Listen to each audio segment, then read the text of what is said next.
In this video, I'm going to share you 3 excellent hacks to make and live life worry-free and happily. 1. Whatever you do, you must start with confidence.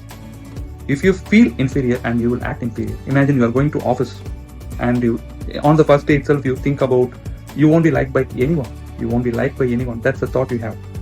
You will screw up the entire day. You will just make that happen and you will just make that true. Instead of doing that, if you approach with confidence, the scenario and the future, the history is rewritten. 2. Our attitude determines our entire life. Again, imagine you are going to office and you have survived an accident.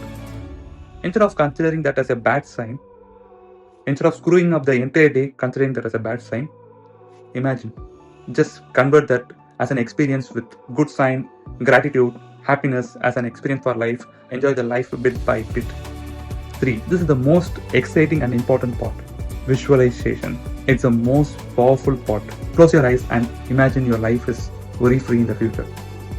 It just cleanses up the current worries to the greatest extent. Doing all this practice can change our life to next level. Having said, this is Vignesh. I'm a public speaker and mindset enthusiast.